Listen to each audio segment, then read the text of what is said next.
안녕하세요. 사연에 빠지다의 DJ 민영입니다. 오늘 사연자는 미운 놈 떡 하나 더 준다는 심정으로 얄미운 며느리라도 어떻게든 예쁘게 봐주려고 했는데 얼마 전 도무지 참을 수 없는 사건이 있었다는데요. 과연 어떤 사연인지 들어보시겠습니다. 오늘도 두 가지 사연 준비되어 있는데요. 끝까지 들어주실 거죠? 그럼 오늘의 사연 바로 시작해 볼게요. 안녕하세요. 저는 평생을 시골에서만 살아온 70대 할머니입니다. 저는 딸 셋에 아들이 하나예요. 딱 들으시면 아시겠지만 우리 집에서는 누구보다 아들이 귀합니다. 저야 아들이든 딸이든 상관없이 똑같이 키웠다고 키웠지만 자식들이 느끼기엔 그렇지 않았을 거예요. 시부모님을 모시고 살았을 때 딸들이 함께 살면서 느낀 차별이 꽤 힘들었는지 지금까지도 옛날 이야기가 나오면 딸들이 투덜거리거든요. 특히나 막내 아들과 차별을 받았다는 이야기를 가장 많이 해요. 할머니가 고기 반찬 있을 때마다 윤석이 앞에만 놔줘서 얼마나 서러웠는지 몰라.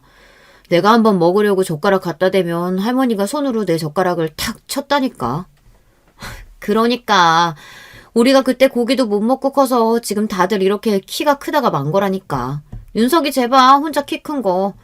저게 다 할머니가 윤석이만 고기며 뭐며 몰래 갖다 먹여서 그런 거야. 언니들은 그래도 나이 있으니까 학교도 가고 놀러도 나갔잖아. 나는 윤석이랑 매일 같이 붙어 있으니까 나도 애긴데 할머니가 자꾸 윤석이 돌보라고 해서 짜증났었다니까. 그 어린애한테 자꾸 동생 기저귀 갈라는 게 말이 되냐고. 딸들은 다 지난 일들이다 보니 서운해서 그냥 하는 소리겠지만 저는 들을 때마다 가슴이 아프고 미안했어요. 당시에 저도 시부모님 시집살이에 매일 아침이면 나가서 밭일하고 오후면 시아버지 공장에 나가 일할 때라 애들한테 온전히 신경을 쓸 수가 없었어요. 애들하고 조금이라도 붙어 있으려고 하면 계집 애들 챙길 게 뭐가 있다고 빨리 나가서 일이나 하라고 하셨어요. 할 일이 태산인데 계집 애들 볼 거 뭐 있다고 집구석에 누워있어? 밥은 내가 알아서 챙겨줄 테니까 너는 나가서 네 남편 일이나 도와라. 시부모님이 저에게 얼마나 지독하게 굴었냐면 첫째를 낳았을 때는 딸 낳은 주제에 누워있으려고 한다고 애 낳은 지 3일이 지난 저에게 빨리 나가서 일하라고 하셨고 둘째까지 딸이었을 때는 시부모님 두 분 다 아예 저와 눈을 마주치질 않으셨어요. 그래서 제가 알아서 애를 낳자마자 다음날 바로 밭에 나갔어요. 남편은 항상 그런 제가 안쓰러워 그럴 거 없다고 누워있으라고 했지만 한 집에 저를 눈엣 가시로 여기는 시어머니와 함께 있으려니 차라리 나가서 일하는 게 더 나았습니다. 시부모님은 남편이 장남이다 보니 당연히 제가 아들을 낳아야 하는 걸로 생각들을 하셨는데요. 그러나 중에 줄줄이 딸만 셋을 낳았으니 시부모님께 모진 구박을 다 받아야만 했습니다. 셋째까지 딸을 낳자 시어머니께서는 더는 안 되겠다면서 막내를 가졌을 때 집안에 무당까지 불러서 구술했어요. 남들은 구신이 뭐니 안 해도 잘만 낳는 아들을 너는 도대체 뭐가 부족해서 낳는 것마다 딸이냐?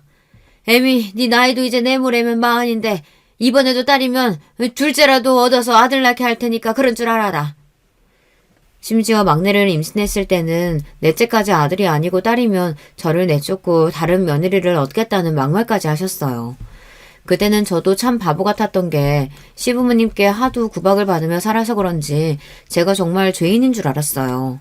제가 자꾸만 딸을 낳는 게 제가 못나서 그런 줄 알았어요. 지금보다 더 옛날엔 여자가 아들 못 낳으면 그대로 시댁에서 쫓겨나는 건 일도 아니었어. 둘째 마누라 얻어서 아들 얻겠다는 게 당연한 거였다고. 시어머니의 말이 말도 안 되는 억지라는 거야 누구보다 잘 알지만 어쩐지 시어머니한테는 싫은 소리 한 번을 제대로 못하겠더라고요. 제가 한마디라도 하면 100마디를 하실 게 뻔하니까요. 안 그래도 임신해서 힘든 사람한테 그런 말도 안 되는 소리까지 하셔야 속이 편하세요? 아들이든 딸이든 저희가 알아서 잘 키울 테니까 어머님은 이제 그만 좀 하세요. 이 자식이 뭐라는 거야? 네 엄마가 틀린 말 한 것도 아닌데 이 자식이 어디 감히 어미 앞에서 자기 마누라 편을 들어. 에휴 내버려둬요. 아들 새끼라고 죽어라 키워놓으면 뭐래. 장가가면 자기 마누라밖에 모르는걸. 이게 다 우리 잘못이지 뭐. 며느리 하나 잘못 얻어가지고 제사상도 못 받아먹게 생겼네. 어머님도 참 저희가 어머님 아버지는 제사상 안 차릴까봐 그러세요? 자식이 넷이나 있는데 어련히 알아서 할까요? 딸만 줄줄이 낳아놓고 제사는 무슨 놈의 제사? 퍽이나 딸년들이 다 시집가서 할머니 할아버지 제사까지 지내주겠다.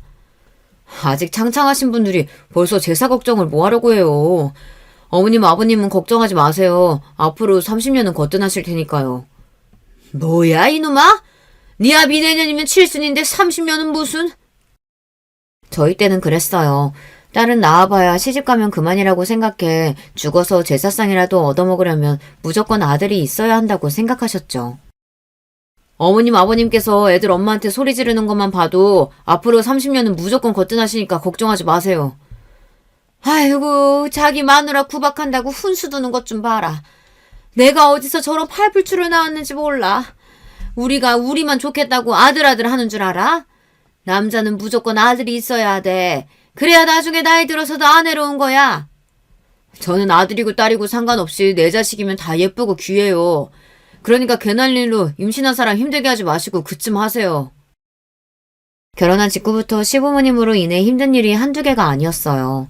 그나마 다행인 건 제 남편이 제대로 정신이 박힌 사람이었다는 겁니다. 남편이랑 저는 부모님이 아시는 분 소개로 만났어요. 그래서 어떤 남자인지 어떤 집안인지도 잘 모르는 상태로 얼굴도 몇 번 안 보고 바로 식부터 올렸습니다. 그런 상태로 서로 애들 엄마 아빠로 부르면서 애 낳고 살았어요. 그 시대에 선봐서 결혼한 부부치고 저와 남편은 부부 사이가 좋은 편입니다. 그런데 그런 저희 부부를 시부모님은 썩 마땅치 않아 하셨어요. 툭하면 아들을 며느리한테 뺏긴 것 같다는 말을 많이 하셨거든요. 남편이 시부모님 앞에서 항상 제 편을 들어서기도 하지만 남편이 착한 게 처가에도 또 잘했어요. 결혼하자마자 제가 시댁에 들어와 살면서 고생한 걸 옆에서 봐서 그런지 항상 저나 친정에 미안해하며 본인이 더 처가를 챙겼습니다. 한 번은 그런 적도 있었어요. 제가 임신해서도 아이들 챙기랴 밭일도 오랴 하루 종일 정신없이 지내는 제가 안쓰러웠는지 남편이 결심했다는 듯 하루는 저를 불러 짐을 싸라고 하더라고요. 마음 같아서는 내가 애들 데리고 가고 싶은데 당신 혼자 우리 집에 있으면 더 힘들고 못 쉴 테니까 그냥 당신이 다녀와. 다른 건 걱정하지 말고. 남편은 저에게 딸 셋은 본인이 다 알아서 할 테니 막내 낳기 전까지만이라도 친정에 있다가 오라고 했습니다. 그래야 제가 좀 쉴 수 있을 것 같다고요. 저도 남편 말대로 바로 친정에 가고 싶었어요. 하지만 시부모님을 모시고 사는 며느리 입장에서 어디 그게 쉽나요? 제가 애들 두고 혼자 잠깐 병원만 갔다 와도 어쩌니 저쩌니 말이 많으신 분들인데 애들까지 두고 혼자 친정에서 쉬다가 온다고 하면 펄쩍펄쩍 뛸 게 뻔해요. 저도 웬만하면 버텨보려고 했는데 넷째는 또 다르게 힘들더군요. 임신 9개월이 넘어가면서 배가 너무 많이 나와서 도저히 서 있을 수도 없고 앉을 수도 없었어요. 그런 몸으로 애들을 보면서 일을 한다는 게 가능하지 않았습니다. 잠깐 애들 밥이라도 챙겨주고 나면 숨이 너무 벅차서 정작 제 밥은 목구멍으로 넘어가지를 않았어요. 그쯤 되니 저도 안 되겠다 싶었습니다. 하루 종일 누워만 있고 싶은데 시부모님 눈치가 보이니 편히 쉴 수도 없더라고요. 결국은 남편과 상의해서 일주일만이라도 친정에 다녀오겠다 했습니다. 역시나 제가 당분간 친정에 있다가 온다고 하니 시부모님은 펄쩍펄쩍 뛰었어요. 자식이 셋이나 있는 옆에 내가 애들 두고 어디 친정에 가냐고요. 얼씨구, 남들 다 아는 임신한 거 가지고 아주 유난을 떨어요. 어디 감히 출가 외인이 애들까지 버려두고 친정에 가겠다는 소리를 해?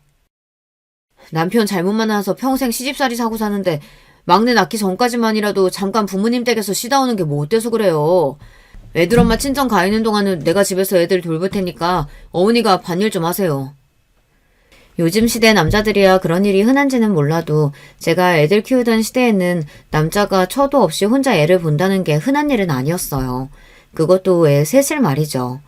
며느리가 만삭에 친정에 가겠다는 것도 시어머니에겐 놀랄 놀자였는데 애까지 두고 가서 아들이 애 셋을 본다는 게 더 기가 막힐 노릇이었죠. 그때만 생각하면 저는 아직도 오금이 저려요. 평소 시어머니의 성미에 절대 저를 순순히 친정에 보내주실 분이 아닙니다. 그런데 신기하게도 시어머니께서 저를 친정에 보내주시긴 했었어요. 남편이 시어머니 앞에서 눈까지 부라려고 하며 저렇게 고생하다가 아이라도 잘못되면 어떡하냐고 언성을 높였으니 시어머니도 더는 할 말이 없으셨나 봐요. 저더러 친정에 가고 싶으면 가라고 하셨어요. 그런데 그러면서 하시는 말씀에 소름이 돋았습니다. 네가 막바지에 닥치니까 아주 똥줄이 타나 본데 그래 어디 한번 너 하고 싶은 대로 다 해봐라. 네 뱃속 막내까지 계집애면 난 약속대로 둘째 자리 알아볼 테니까 그런 줄 알고. 시어머니는 제가 친정에 가는 게 끝까지 마음에 안 들었는지 만삭인 며느리한테 친정에 가는 날까지 막말을 마구 퍼버댔어요. 저는 서러움에 금방이라도 눈물이 쏟아질 것 같았지만 남편과 제 딸들을 생각하면서 꾹꾹 참았습니다. 그래도 친정에 도착하고 나니 속없이 마음이 놓이기는 하더군요. 친정 부모님들은 저희 시부모님 같은 분들은 없다고 칭찬하기 바쁘셨어요. 세상에 이런 시댁이 어디 있다니? 우리 딸은 복도 참 많다. 명절에도 항상 미리 보내주시는 것도 감사한데 임신했다고 쉬고 오라고 친정까지 보내주시니 감사해서 일일을 다 어떻게 갚는다니? 제가 시댁에서 시부모님께 어떤 취급을 받으며 사는지는 친정 부모님은 당연히 모르셨어요. 남편이 워낙 알아서 잘하다 보니 친정 부모님은 제가 시집가서 마음 편하게 사는 줄 아셨거든요. 그럴 만도 한 게 남편이 중간에서 참 노력을 많이 했어요. 명절이면 시부모님께 욕을 먹으면서도 항상 처가에 먼저 가자고 했습니다. 그게 참 대단한 일이었던 게 그때만 해도 명절이면 시댁부터 들리는 게 당연한 일이었어요. 심지어 시댁에 갔다가 손님들이 많이 와서 일거리가 많아지면 여자들은 친정에 못 가는 일이 비일비재할 때였거든요. 남편은 제가 시댁에서 살면서 시집살이를 한다는 걸 항상 미안해하며 명절만이라도 마음 편하게 친정에서 쉬다 오자며 항상 시부모님과 싸우면서도 명절날이면 친정에 가기 바빴어요. 평소에 맏며느리라고 이 사람이 밭일에 공장일에 다 하느라 고생하는데 명절이라도 좀 쉬게 해줘요. 어머님 아버님한테는 우리 말고도 아들이랑 며느리가 둘씩이나 더 있잖아요. 아이고 집안 꼴 잘 돌아간다. 어느 집안에서 명절날 장남이랑 맏며느리 없이 제사를 지낸다고 하든? 조상님이 상 차린 게 장남인지 맏며느리인지 알 게 뭐예요. 누구든 차리기만 하면 그만이지. 그만큼 저희 남편은 좋은 사람이었습니다. 남편이 아니었다면 전 아마 버티지 못했을 거예요. 그래도 다행이었던 건 막내를 낳고 나서는 전보다 시집살이가 좀 나아졌다는 겁니다. 막내가 아들이었거든요. 막내가 태어나고 나서는 시부모님이 얼마나 좋아하시는지 위로 딸 셋 낳았을 때는 한 번도 애들을 안아주신 적이 없으셨던 분들이 막내를 낳자마자 물고 빨고 하시면서 심지어 당신들 방에 데리고 들어가 재우셨다니까요. 정말 신기할 따름이었어요. 처음엔 그런 모습이 언짢고 서운하기도 했어요. 저렇게 예뻐해줄 수 있는 거 우리 딸들도 반만이라도 예뻐해주셨으면 얼마나 좋았을까 싶어서요. 그래도 시간이 흐를 만큼 흐르고 나니 저도 늙어서 그런 시부모님마저 이해가 되긴 하더군요. 자식 넷 중 하나도 안 예뻐해 주시는 것보다 막내라도 예뻐해 주시고 챙겨주시니 고맙더라고요. 그렇게 힘들게 낳은 아들이다 보니 막내는 집안에서 왕처럼 자랐어요. 제가 아무리 딸들을 챙기고 공평하게 키우려고 해도 시부모님의 성화에 이길 수가 없었습니다. 막내 아들은 학교에 들어갈 때까지 시아버지 품에서 먹고 자고 했어요. 항상 우리 장소은이라고 불리면서 시부모님과 같은 상을 받고 같은 소미불을 덮으며 잤습니다. 집에 귀한 음식이나 간식이라도 하나 생기면 그건 무조건 막내 몫이었어요. 그러다 보니 딸들이 불만이 많았습니다. 한 번은 그런 적이 있었어요. 가을이었는데 시아버지가 장에서 주먹 2개만한 대봉을 딱 4개만 사오셨습니다. 대봉이 나온 지 얼마 되지 않아 무지하게 비쌀 때였거든요. 그걸 저녁을 다 먹자마자 그 자리에서 꺼내서 시부모님과 남편 그리고 막내 아들에게만 주셨어요. 할아버지, 나도 대봉 좋아해요. 왜 할아버지는 맨날 맛있는 건 윤석이만 주고 우리는 안 줘요? 맞아. 할아버지 이거 완전 차별이에요. 야, 이윤석, 너 그거 대봉 가지고 와. 혼자 먹지 말고 우리 다 같이 나눠 먹게. 싫어. 할아버지가 나만 먹으라고 준 건데 왜 나눠 먹냐? 이거 나 어제 다 먹을 거야. 뭐야? 이 어린놈의 새끼가. 내놔, 안 내놔? 같이 먹어! 순식간에 싸움이 난 아이들은 대봉을 뺏겠다고 셋이 거실 바닥을 뒹굴었어요. 저는 시부모님이 보시는 자리에서 애들이 버릇없이 군이 얼른 나서서 애들을 말렸습니다. 저렇게 싸워봐야 어차피 시부모님은 막내 편을 들 거라서 괜히 딸들만 혼날 게 뻔하니까요. 어허, 이 녀석들이 할아버지 할머니 앞에서 못하는 게 없어? 안 되겠다. 그 대봉 내놔. 저는 안 되겠다 싶어서 이미 찌그러진 대봉을 뺏었어요. 저는 대봉이고 뭐고 누구에게도 안 줄 생각이었습니다. 그런데 그때였어요. 아들 녀석이 자리에서 벌떡 일어나더니 버릇없이 제 손에 있던 대봉을 휙 뺏어갔어요. 그러더니 한다는 짓이 글쎄 대봉을 바닥에 던져버리더군요. 우리 집에서 비싼 대봉은 당연히 내 건데 누나들이 뭔데 욕심내? 누나들은 대충 아무거나 먹어도 되지만 난 장손이라 귀한 것만 먹어야 되는 거 몰라? 순간 저나 딸들이나 다들 너무 놀라서 말문이 턱하고 막혀버리고 말았습니다. 그때 막내 아들 나이가 고작 7, 8살이었어요. 그 전까지만 해도 아무리 시부모님이 오냐오냐 했어도 누나들한테 저렇게 소리를 버럭 지르고 버릇없이 굴지는 않았습니다. 그런데 시부모님이 항상 막내만 챙기고 딸들을 챙기지 않는다는 걸 어린 놈도 알아버렸는지 이 집에서 좋은 건 다 당연히 자기 건 줄 알더라고요. 뭐야? 비싼 거면 당연히 네 거야. 그리고 저거 아깝게 던지면 어떡하냐? 그렇게 아까우면 주워서 먹던지. 하긴 누나는 원래도 내가 먹다 남은 거 먹잖아. 그 순간 저는 이대로 안 되겠다 싶더군요. 시부모님이 아무리 아들이라고 오냐오냐 하셔도 제가 가만히 있으면 안 되겠다 싶었습니다. 저러다간 애 다 망치겠더라고요. 그때부터 저는 막내 아들에게 유난히 더 엄격하게 굴었어요. 시부모님이 옆에서 그러지 말라고 말리셔도 저는 제 고집대로 했습니다. 넷이 모든 공평하게 똑같이 주고 잘못을 하면 똑같이 때리고 혼냈어요. 하지만 제가 아무리 노력하면 뭐래요. 시부모님은 여전히 막내를 왕처럼 키우시는걸요. 그러다 보니 막내 아들은 제 생각과 다르게 커갔어요. 겉으로 보기에는 친구도 많고 공부도 제법 하는 것처럼 보였지만 학창시절 내내 크고 작은 사고들을 좀 쳤습니다. 한 번은 중학교 땐가 동네 파출소에서 연락이 온 적이 있었어요. 막내 아들이 후배들 돈을 뺐다가 길에서 걸렸다고 연락이 온 거였어요. 당시에 막내 아들은 전교 1, 2등을 할 정도로 성적이 좋았고 반장도 몇 번이나 할 정도로 학교에서 인기가 많았던 녀석인데 그런 연락을 받았으니 저도 너무 놀랐습니다. 저는 화가 나서 그 길로 파출소로 쫓아가 피해 학생에게 사과를 하고 아들놈을 집에 데리고 들어와 먼지가 나게 패줬습니다. 그전에는 한 번도 막내 아들에게 손을 댄 적이 없었는데 그날은 저도 너무 화가 나서 참을 수가 없었어요. 아무리 철이 없어도 남한테 피해 주는 건 절대 안 되는 거니까요. 그때도 시부모님은 난리가 났습니다. 제가 귀하디 귀한 장손에게 손을 대니 뭐 하는 짓이냐고 막내 아들을 감싸시더라고요. 남자가 살다 보면 파출소도 왔다 갔다 할 수 있는 거지. 괜히 애 기죽게 어디 감히 아들 얼굴에 손을 대? 그 전까지는 저도 웬만하면 시부모님과 분란은 안 만들려고 내내 하며 살았지만 더는 아니었습니다. 어머님, 아버님이 제가 애 혼낼 때마다 끼어들어서 애가 이 모양이 된 거잖아요. 귀하디 귀한 손자 이렇게 막무가내로 자라서 깡패되면 좋으시겠어요? 그거 아니면 제 자식 일에 끼어들지 마세요. 시부모님도 연세가 드셔서 내일 모레 할 때였어요. 제 손으로 식사 안 챙겨드리면 밥도 못 챙겨 드실 때입니다. 그러다 보니 제 손에 귀한 손주가 어떻게 되기라도 할까봐 아주 전전긍긍 하시면서도 예전처럼 저에게 소리를 지르지 못하시더군요. 저는 아들이 한 짓이 괘씸해서 멈출 수가 없었습니다. 이러다간 정말 아들 하나 있는 거 망가질 수도 있겠구나라는 생각이 들더라고요. 그때부터는 시부모니 뭐라고 하시든 제 자식들만 생각하며 살았습니다.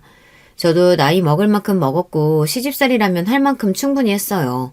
시부모님도 다 늙어서 수저도 간신히 드시는데 제가 누구 눈치를 보겠어요.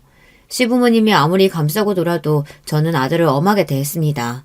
딸들이랑 똑같이 용돈 주고 일절 특별 대우 없이 키우려고 노력했어요.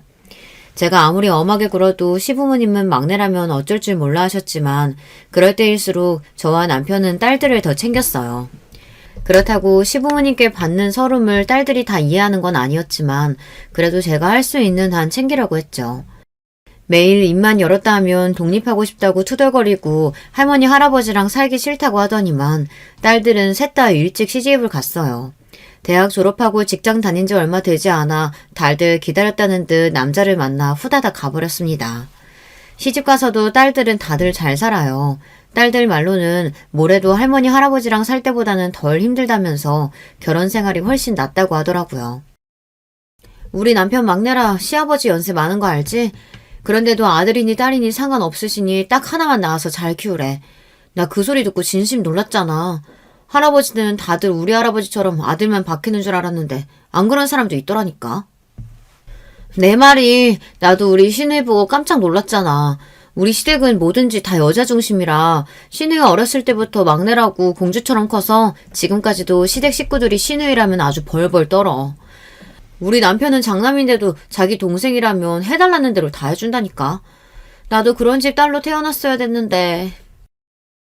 남들은 시댁 가면 불편하고 힘들다는데 나는 평생을 할머니 할아버지 눈치 보면서 동생 챙기느라 고생해서 그런지 시집살이는 일도 아니야. 시부모님은 나더러 남편 다칠까봐 하녀처럼 따라다니느라고 하진 않잖아. 맞아. 그때 너도 어린애였는데 할머니가 맨날 너더러 막내 챙기라 그랬지? 막내가 좀 급상 맞았냐? 밭으로 공장으로 맨날 뛰어다니는 애를 어린애한테 어떻게 보라고 그러는 거야? 극성 맞은 정도가 아니었지. 말도 안 듣고 맨날 아무 데서나 기저귀 벗고 뒹굴고 그냥 내버려뒀더니만 할머니가 그 꼴을 보고 나한테 소리 질렀잖아. 우리 집 장손 다치면 책임질 거냐고. 딸들은 결혼하고 나서도 셋이 만나기만 하면 옛날 이야기를 하며 시부모님께 받은 서름에 대해 토로했어요. 할머니 할아버지한테 받은 차별이나 구박에 비하면 시집살이는 일도 아니라고요. 그런 소리를 들을 때마다 저와 남편은 속상해서 할 말이 없어요. 저희가 아무리 잘해주고 챙겨주려고 해도 시부모님이 한마디 툭 뱉어버리면 딸 셋이 고스란히 상처를 받아 속상해하는 게 눈에 보였거든요. 성인이 될 때까지 한 집에서 같이 살고 한 핏줄인데도 딸들은 할머니 할아버지에게 정도 없었어요. 얼마나 서러웠으면 시부모님이 돌아가셨을 때 셋 다 눈물 한 방울을 안 흘리더라고요. 막내 아들만 제품에 안겨 몇 시간씩 펑펑 울었어요. 그렇게 혼자 온갖 특혜를 다 받고 자란 막내 아들은 은근 제 속을 썩였어요. 사람들 앞에서는 잘난 척도 하고 허세도 좀 있는 편이었는데 막상 집에 있을 때 보면 애가 유약하고 정신력이 약해요. 뭘 결정할 때도 우왕좌왕하다가 주변 사람들이 하는 말에 금방 휩쓸리고는 했죠. 학창시절에야 어리고 철딱선이 없을 때니 그러려니 했는데 성인이 돼서도 영 뭘 해야 할지 갈피를 못 잡더라고요. 공부는 그래도 잘하는 편이라 당연히 서울로 대학을 보내려고 했어요. 그런데 집을 떠나서 혼자 살기 무섭다면서 말도 안 되는 핑계를 대더니만 서울에 있는 대학은 안 가겠다고 우기더라고요. 저는 사내 새끼가 다 커서 왜 저러나 했는데 시부모님은 그런 막내 아들을 안쓰러워하시면서 하고 싶은 대로 하라고 했어요. 집에 땅도 있고 공장도 있는데 못하러 힘들게 취직하겠다고 서울까지 올라가서 공부를 해. 이 동네에도 좋은 학교 많은데. 그래, 너희 아버지 재산 다 우리 손주 건데 힘들게 일할 필요 뭐 있어. 집에서 가까운 학교 다니면서 얌전히 아버지 일이나 배우면 되지. 시부모님은 항상 그런 식이었습니다. 제 딸들은 대학을 가든 시집을 가든 일절 관심도 없으시면서 막내 아들이 한마디만 하면 본인들이 다 해결해 줄 것처럼 나섰어요. 하나뿐인 장손 혹시나 혼자 서울에 올라가 고생이라도 할까봐 아주 전전긍긍 하셨습니다. 그때도 저와 남편은 답답해서 어떻게든 서울로 올려보내려고 했는데 아들놈이 올라갈 생각이 없었어요. 시부모님 말씀대로 동네에서 대학을 다니며 남편 일을 배우겠다고 하더라고요. 그러던 중 생각지도 못한 일이 벌어졌습니다. 몇 년 전까지만 해도 누나들 서울로 대학 갈 때 본인도 간다고 그렇게 난리를 피던 놈이 갑자기 왜 생각이 바뀌었나 했더니만 이게 여자가 있었더라고요. 그것도 고3 때 과외를 받던 대학생 과외 선생한테 빠져서 그 과외 선생 따라 같은 학교에 간 거였어요. 나이도 많은 과외 선생한테 빠진 것도 기가 막히는데 이 녀석이 사고를 치고 말았습니다. 과외 선생이랑 둘이 좀 좋아서 몇 달 만나기는 했나 봐요. 그런데 그게 정상적인 연애가 아니라 둘이 바람을 피운 거랍니다. 그 과외 선생한테 오래 만나던 남자친구가 있었는데 그 남자친구가 군대에 있는 사이에 우리 막내랑 둘이 만났나 봐요. 같은 학교 다녔으니 둘이 좋아서 매일 붙어 다니다가 제대하고 나온 과외 선생 남자친구가 둘이 만나는 걸 알게 돼서 학교에까지 쫓아와 난리를 쳤나 봐요. 남자애가 체대생이었다는데 막내가 그 남자한테 학교 한복판에서 엄청 두들겨 맞고 들어와 집안이 한바탕 난리가 났었습니다. 시부모님은 당장 막내를 때린 놈을 고소하겠다고 난리였고 막내는 쪽팔려서 앞으로 학교 어떻게 다니냐고 난리였습니다. 학교를 그만두겠다고 했어요. 저와 남편은 절로 한숨이 났어요. 아들놈이라고 하나 있는 게 도대체 왜 저렇게 바보 같은 짓거리만 하고 다니나 해서요. 제 속도 모르고 시부모님은 막내 아들 역성만 들었습니다. 그러게 여자를 만나려거든 똑바른 애를 만나야지. 어디서 그런 해프년을 만나서 그런 망신을 당해. 내가 그 년놈 둘 다 가만히 안 둘 거니까 그런 줄 알아라. 시아버지는 귀한 손주 얼굴에 상처를 낸 게 괘씸하다면서 그 남학생과 과외 선생 집까지 찾아가 부모한테 난리를 쳤어요. 평생 취직도 못하게 고소할 거라고 엄포까지 놓으시고 오셨더라고요. 나중에 제가 간신히 말려서 고소까지는 하지 않았지만 좁은 동네에 소문이란 소문은 다 나서 창피해서 도저히 얼굴을 들고 다닐 수가 없는 지경이었어요. 그 일 이후로 막내는 서울로 올라갔습니다. 본인도 창피하긴 했는지 다니던 학교를 그만두고 다시 수능을 봐서 서울에 있는 대학에 다시 진학했어요. 그래도 서울로 올라간 이후에는 좀 잠잠한 듯 했습니다. 남들보다 조금 늦게 서울로 대학도 가고 졸업과 동시에 서울에서 취직도 하길래 이제 좀 정신 차렸나 했죠. 그런데 사람이 어디 가는 게 아니더군요. 이 자식이 취직하고 나서도 자꾸만 크고 작게 사고를 쳤어요. 돈 사고를 쳐서 도와준 게 한두 번이 아닙니다. 집안 남자 중에 사업하겠다고 일 벌리는 사람이라고는 없는데 도대체 누구를 닮았는지 저희 막내 아들은 직장 생활이나 착실히 하면 좋을 걸 자꾸만 사업을 하겠다고 일을 벌려놓은 걸 좋아했어요. 그러더니 결국은 멀쩡히 다니던 직장을 그만두고 무슨 디저트 사업을 하겠다고 여기저기서 돈을 빌려서 가게를 냈어요. 그때가 시아버지께서 진작 돌아가시고 시어머니께서도 오늘 내일 하셨을 때였는데 막내 아들놈이 어느새 시어머니를 꼬셔서 시어머니한테 돈을 받아가 일을 벌려더라고요. 그런데 그게 쫄딱 망해버렸습니다. 무슨 빙수 기계를 개발한다고 호들갑을 떨더니만 그게 잘못됐는지 처음 투자한 돈도 거의 못 건졌나 보더라고요. 그 일로 시어머니께서 충격을 받아서 쓰러지셨어요. 빌려준 돈이 아까워서가 아니라 사업이 잘 안 돼서 아들놈이 힘들어할까봐 걱정돼서 쓰러지신 거였습니다. 우리 손주, 어떡하니? 우리 손주 불쌍해서 어떡해? 제 아들놈인데 저는 하나도 불쌍하지 않았어요. 사업의 사자도 모르는 게 자기 돈도 아니고 할머니 돈을 가지고 나가서 바보 같은 짓을 벌였으니 불쌍하긴커녕 화만 났습니다. 그런데 저희 시어머니는 귀한 손주 기죽어서 혹여나 세상을 등지기라도 할까봐 걱정된다며 바리바리 반찬까지 싸들고 서울까지 5시간에 걸려 올라가서 걱정하지 말라고 할머니가 다 해결해 주겠다고 하셨어요. 우리 손주 걱정하지 마. 할머니가 빚 다 갚아주고 다른 가게도 차릴 수 있게 도와줄게. 막내가 사고친 걸 어머님이 왜 해결해줘요. 자기가 싼 똥 자기가 해결하게 그냥 두세요. 엄마는 할머니가 도와준다는데 왜 그래? 할머니, 나 망한 거 아니야. 그 빙수기계에 조금 문제 생겨서 그런 거지. 그것만 해결되면 금방 다시 가게 시작할 수 있어. 그럼 우리 손주 똑똑한 거 이 할미가 다 알지. 너는 예전부터 사주에 사업하면 무조건 성공할 거라고 그랬어. 내가 너희 할아버지가 남기고 간 땅이랑 다 우리 손주 앞으로 해주고 죽을 거니까 그거 가지고 너 하고 싶은 거 다 해라. 그렇게 막내 손주라면 끔찍하게 생각하시던 시어머니께서 막내가 장가가는 것도 못 보고 돌아가셨어요. 그 전까지는 저도 시부모님에 대해 애틋하거나 불쌍하다고 생각한 적도 없었는데요.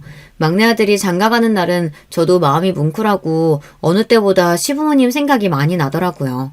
매일 사고만 치고 철딱서니는 없어도 할머니 할아버지라고 하면 무슨 일이 있어도 달려와서 챙기던 녀석이었는데 그런 녀석이 장가가는 모습을 얼마나 보고 싶으셨을까 그런 마음에 마음이 좋지 않았습니다.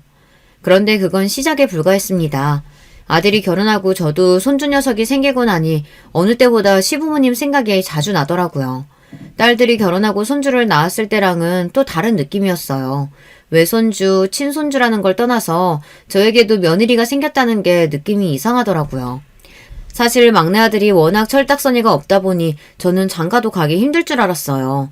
그런데 어느 날 갑자기 연락도 없이 집에 내려온 아들이 결혼을 하겠다고 하더군요. 이제 막 사귀기 시작한 여자친구가 있는데 임신을 했대요. 처음 임신 소식을 들었을 때 기가 막혔어요. 이 자식이 결혼까지 사고를 쳐서 하는구나 싶어서요. 그래도 어쩌겠어요. 제 아들이 친 사고이니 부모인 저와 남편이 수습을 해야 했죠. 저와 남편은 곧장 결혼 날짜를 잡고 식부터 올리라고 했어요. 요즘 사람들이야 결혼 준비하면 다들 반반씩 나눠서 준비한다는데 우리 집은 시골 사람들이라 그런지 웬만하면 저희 쪽에서 다 준비하는 게 맞는다고 생각했어요. 안 그래도 어린 딸이 임신해서 결혼하는 것도 처가에서는 속상할 텐데 우리 쪽에서 할 수 있는 건 최대한 다 도와주자 싶었죠. 저는 며느리를 만나기도 전부터 그냥 다 좋았습니다. 저희 막내가 워낙 철이 없다 보니 저는 며느리가 참 고맙고 애틋했어요. 제 아들처럼 못난 녀석과 살아준다는 것만으로도 마냥 고마웠거든요. 그러다 보니 시부모님이 더 이해가 안 됐어요. 내 아들하고 알콩달콩 잘 사는 모습만 봐도 뿌듯하고 기분이 좋을 것 같은데 그런 며느리한테 왜 그렇게 못되게 굴었을까 싶어서요. 저는 며느리가 예뻐서 뭐든 다 해주고 싶었습니다. 그런데 그것도 제 생각인가 봐요. 며느리 생각은 다른 것 같았습니다. 며느리는 처음 봤을 때부터 제가 생각한 느낌이 아니었어요. 막내 며느리는 제가 생각한 것보다 훨씬 더 요즘 며느리였어요. 옛날 며느리, 요즘 며느리 따로 있는 건 아니지만 제가 듣기로는 요즘 며느리들은 시어머니 앞에서도 굳이 잘 보이려고 하지 않고 본인 성격대로 할 말은 다 한다고들 하더라고요. 처음 우리 집에 인사 왔을 때도 그랬어요. 우리 집이 옛날 시골집이라 오래됐어요. 시부모님이 결혼할 때부터 산 집이라 50년도 훨씬 넘은 집입니다. 그래도 저와 남편이 살면서 하나하나씩 고치면서 살아서 화장실이나 주방은 현대식이에요. 그런데도 막내 며느리는 우리 집이 오래돼서 불편했는지 뚱한 표정으로 화장실 한 번 안 가고 앉은 자리에서 꼼짝도 안 하더라고요. 거기다가 제가 차린 밥도 거의 먹지를 않았어요. 세아가 음식이 입에 안 맞니? 그래도 요즘 사람들 좋아하는 거로 한다고 신경 써서 했는데 거의 먹지를 못하네. 우리 수정이가 입이 짧아서 원래 많이 못 먹어요. 거기다가 요즘 입덧하는지 통 먹지를 못하더라고요. 수정아, 내가 과일 가져다 줄까? 수정이 과일 좋아하지? 어머, 그래. 내가 그 생각을 못했구나. 입덧할 때는 아무것도 먹기 싫은 법인데. 기다려봐. 엄마가 과일이랑 간식거리 좀 내올게. 그때까지도 저는 며느리가 임신해서 몸이 힘들어서 그러는 줄 알았어요. 그런데 그게 아니더군요. 며느리 될 애는 제가 생각한 것보다 훨씬 더 예민하고 까칠한 애였어요. 제가 집에 있는 과일이란 과일은 다 씻어서 준비하는 동안 차라도 내어줄까 해서 거실에 나갔는데 며느리랑 아들이 둘 다 없더라고요. 남편에게 애들 어디 가느냐고 물었더니 며느리가 속이 안 좋다고 잠깐 나가서 아들이 따라 나갔답니다. 아이고, 몸도 성취하는 애를 괜히 보겠다고 우리가 여기까지 내려오게 했나 봐. 그냥 우리가 서울로 올라갈 거 그랬어. 그러게, 애가 입덧하느라 많이 힘든 것 같으니 일찍 올라가라고 해야겠다. 저는 남편이나 우리 욕심에 괜히 몸도 성치 않은 애를 멀리까지 오게 했나 미안해서 제가 아이들을 찾아 나갔습니다. 지금이라도 그냥 빨리 올라가서 쉬라고요. 그런데 듣지 말았어야 할 말을 제가 듣고야 말았습니다. 자기, 고향에 땅도 있고 공장도 있고 부자라고 하지 않았어? 근데 집이 저게 뭐야? 나 아까 손 씻으러 화장실 갔다가 깜짝 놀랐잖아. 어떻게 집안에 그렇게 큰 벌레가 있을 수가 있어? 나 더러워서 이 집에선 아무것도 못 먹겠어. 우리 그냥 지금이라도 빨리 올라가면 안 돼? 며느리가 입덧도 입덧이었지만 우리 집이 오래되고 낡은 시골집이라고 실망했나 봐요. 안 봐도 뻔합니다. 우리 막내 아들이 워낙 입만 열면 허풍도 세고 잘난 척도 많이 하는 애라 부풀려서 말했을 수도 있어요. 그래도 그렇지 결혼하겠다고 인사까지 하러 온 애가 집에서 벌레 좀 봤다고 더럽다고 아무것도 못 맡겠다뇨. 저도 그런 며느리를 보며 미간이 구겨지고 말았습니다. 하지만 어쩌겠어요. 제 아들의 새끼를 임신한 제 며느리인데 제가 참고 예쁘게 봐야죠. 저도 애써 목소리를 가다듬고 나가서 모르는 척 웃었어요. 아이고, 몸이 많이 안 좋은가 보네. 우리가 괜히 보고 싶다고 이 먼 데까지 불러서 우리 새하기 힘들게 했어. 오늘은 얼굴 봤으니 됐으니까 더 늦기 전에 올라가라. 다음번에는 우리가 서울로 올라갈게. 그때 또 보면 되지. 막내 아들은 기다렸다는 듯 그럼 올라가 보겠다고 했어요. 아무래도 아들놈도 중간에서 민망했겠죠. 아무리 눈치도 없고 철없는 녀석이라도 오랜만에 이 멀리까지 결혼하겠다고 인사하러 와서는 밥도 대충 먹고 올라가기 저나 남편에게 민망했을 테니까요. 그 순간 저는 아들과 며느리에 대한 기대를 내려놓기로 했어요. 우리 시대 때나 바보같이 시부모님 눈치 보면서 살았지. 요즘 애들이 누가 그러고 살고 싶어 하겠어요. 우리 딸들만 봐도 평소에 시댁에 잘하고 잘 챙기는 것 같아도 시부모님이 한마디라도 듣기 싫은 소리라면 쪼르르 저한테 전화해서 시댁 욕을 한 바가지 하고 끊거든요.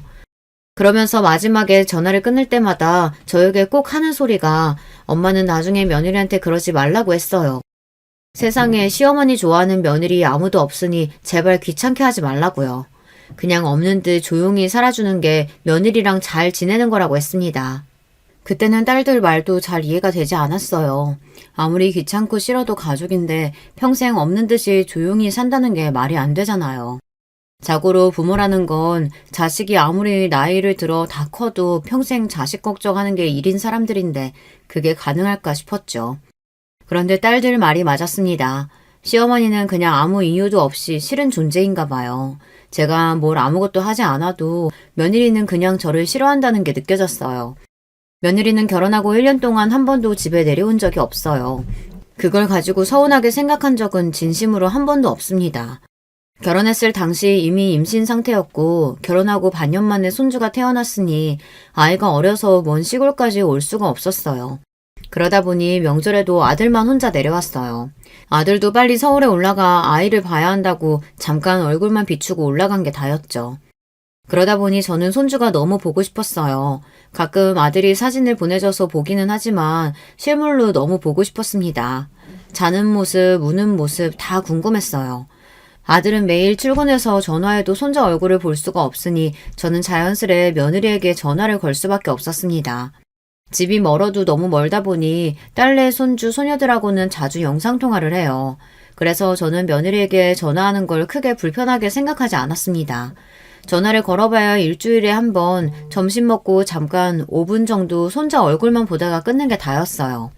그런데 제가 자꾸만 며느리에게 전화하는 게 며느리는 싫었나 봐요. 어느 날 아들에게 전화가 와서 저에게 짜증 섞인 목소리로 자주 전화하지 말라고 하더라고요. 엄마가 옛날 사람이라 잘 모르나 본데 요즘 며느리들은 시어머니가 전화하는 거 싫어해. 매일 혼자 애 보는 것도 힘들어 죽으려고 하는데 시어머니가 자꾸 전화해서 귀찮게 하면 좋아하겠어?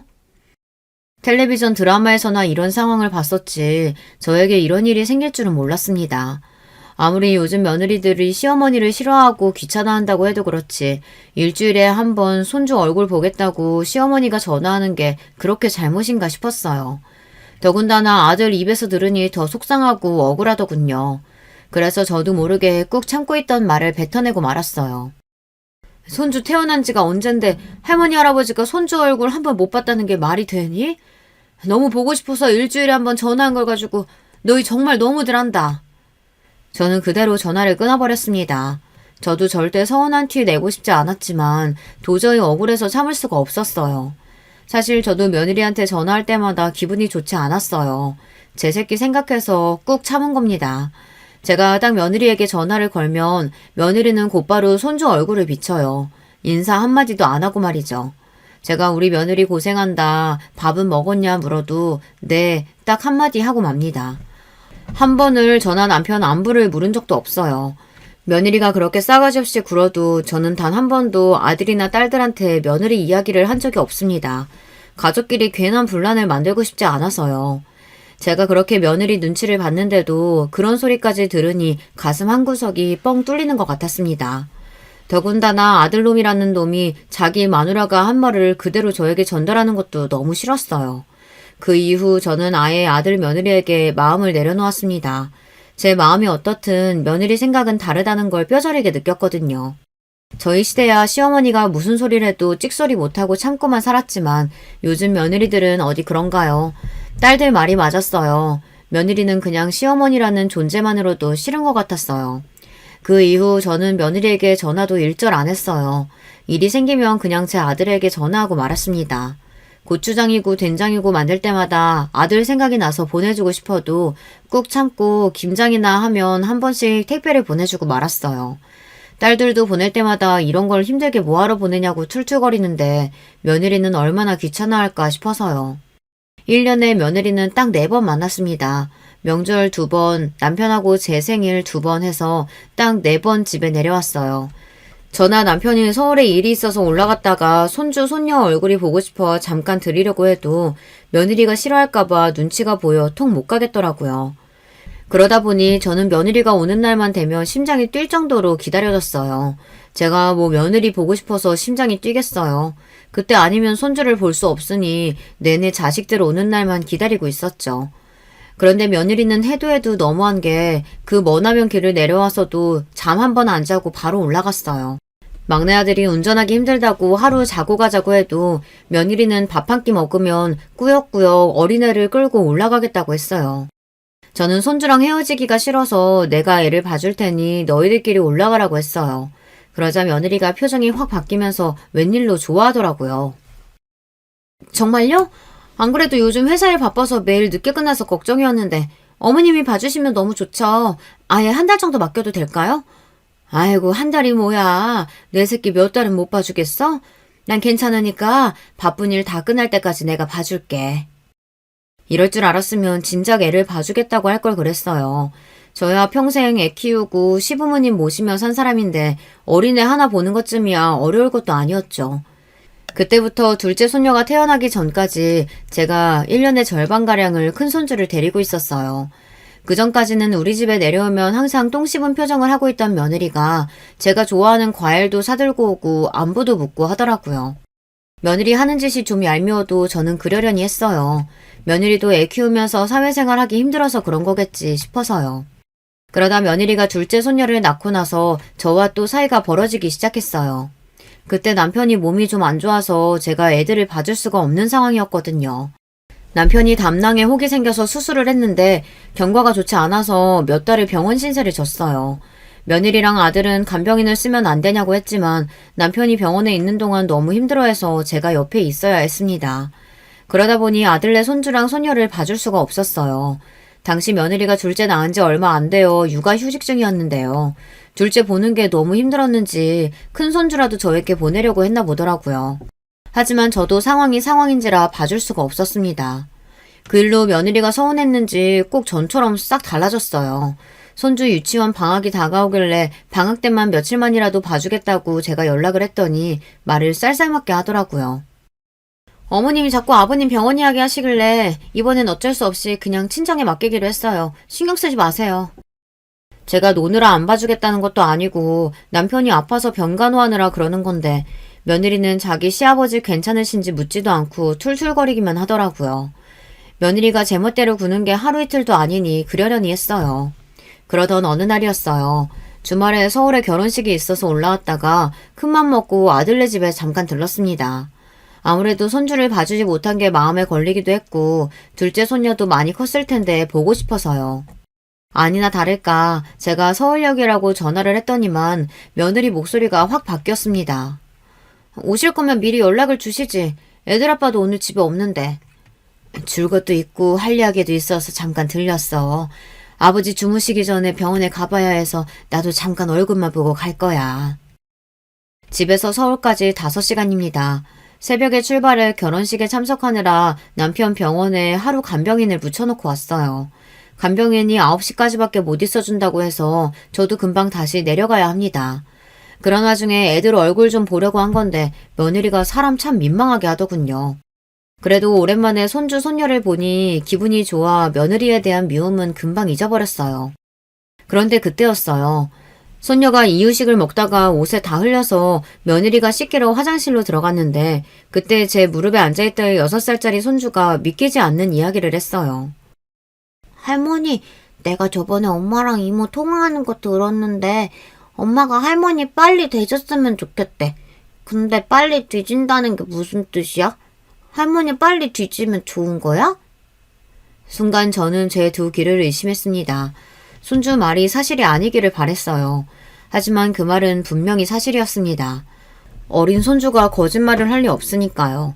저는 손자의 말에 손이 부들부들 떨리고 눈앞이 까마득해졌습니다. 그리고 도저히 참을 수가 없었어요.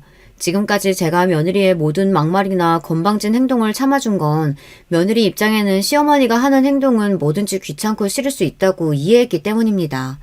하지만 아무리 시어머니가 싫어도 그렇지 애 듣는 데서 할 말 못할 말 구분은 할 줄 알아야 하는 건데 이번 일은 도저히 참아줄 수 없었어요. 저는 며느리가 둘째를 씻기고 나오자마자 기다렸다는 듯 며느리를 쏘아보았습니다. 너 아버지 아파서 병원 누워있어서 속으로 좋았겠다? 빨리 뒤질 수 있을지 모르니까. 어머, 어머님 지금 무슨 소리 하시는 거예요? 제가 언제 그런 생각을 했다고. 며느리는 제 말에 놀란 척 연기를 하며 오히려 저를 이상한 사람 취급했어요. 저는 그 모습이 너무 가스로워서 소리를 버럭 질렀습니다. 너희 시아버지 건강 안 좋아서 이번에 공장 팔기로 했어. 그래서 공장 주변 부지 막내 앞으로 해줄까 했는데 안 되겠다. 시부모 하루라도 빨리 뒤지기를 바라는 며느리한테 내가 재산 나눠줄 필요 없지. 너한테 한 푼도 줄 생각 없으니까 그런 줄 알아. 손주 손녀가 보고 싶어서 온 것도 있었지만 사실 이 이야기를 하려고 온 거였어요. 남편이 병원에 입원하기 시작하며 공장 운영이 어려워지자 남편이 이럴 거면 그냥 돈 될 때 팔아버리는 게 낫겠다고 했어요.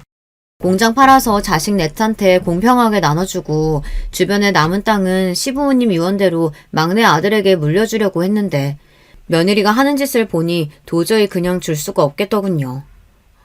어머니, 아니에요. 제가 설마 애 앞에서 그런 소리를 했겠어요? 아니에요. 애가 뭘 잘못 말한 거예요. 저 절대 그런 소리 안 했어요.